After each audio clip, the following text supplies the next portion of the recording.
আপনাদেরকে আজকে দেখাবো কিভাবে স্মার্ট এলইডি টিভি কালার নষ্ট হয়ে গেলে আপনারা সেটিকে পুনরায় আবার আগের মতো কালারে ফিরিয়ে আনবেন।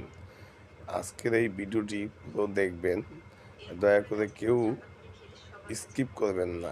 স্কিপ করে দেখলে কিন্তু সমস্যাটির সমাধান হবে না এবং আপনি কিছু বুঝতেও পারবেন না। তাই দয়া করে আপনি পুরো ভিডিওটি দেখুন এবং সঙ্গে থাকুন। ভিডিওটি দেখতে থাকুন, ঠিক যেভাবে দেখাচ্ছি সেইভাবে চেষ্টা করুন। অবশ্যই আপনার টিভিটি 100% ঠিক হয়ে যাবে। কালার প্রবলেম সমাধান হয়ে যাবে, কালার আগের মতো হয়ে যাবে এবং কোনো সমস্যা থাকবে না। আপনি পুরো ভিডিওটি দেখুন, স্কিপ করবেন না, দেখতে থাকুন। আমার আরেকটি ভিডিও আছে কিভাবে, যদি আপনাদের ইউটিউব না চলে সে ইউটিউব কিভাবে চালাবেন, এরকম একটি ভিডিও দিয়েছি। কিভাবে আপনি ইউটিউব সেট আপ করবেন, কিভাবে আপনি ডাউনলোড করবেন, কিভাবে আপনি নতুন 4.4 ভার্সনটি কীভাবে আপডেট করে আপনার ইনস্টল করে আপনি অবশ্যই 100% ইউটিউব চালাতে পারবেন।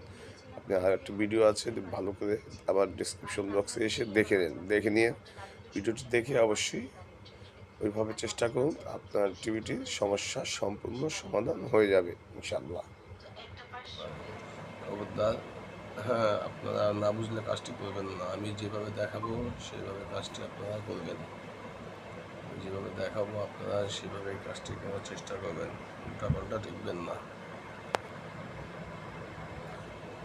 এইভাবে টিভিটি আপনারা এরকম সেট আপ করবেন, তারপরে ইংলিশ ল্যাঙ্গুয়েজ ঠিক করবেন, তারপরে ওয়াইফাই ঠিক করবেন, স্ট্যান্ডার্ড করবেন, তারপরে আপনি হোম পেজে চলে আসবেন।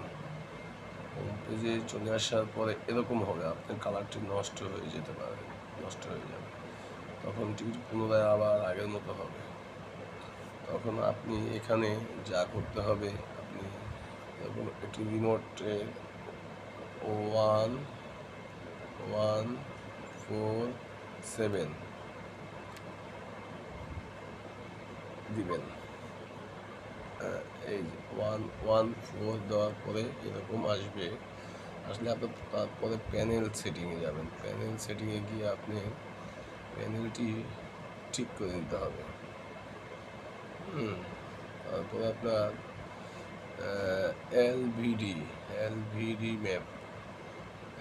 ম্যাপে যেতে হবে। এলভিডি ম্যাপে গেলে আপনার কালারটি দেখছেন ঠিক হয়ে যাবে। ঠিক হয়ে গেল টিভিটি। এখন আপনার সমস্যাটির সমাধান হয়ে গেল। এখন আপনার টিভিটি কালার আগের মতো হয়ে গেল। আপনি যদি ভুল করেন, ভুল বুঝে না দেখে উল্টাপাল্টা টিপেন, তাহলে কিন্তু আপনার টিভিটি নষ্ট হয়ে যাওয়ার সংখ্যা রয়েছে। আপনি অবশ্যই দেখে টিপবেন।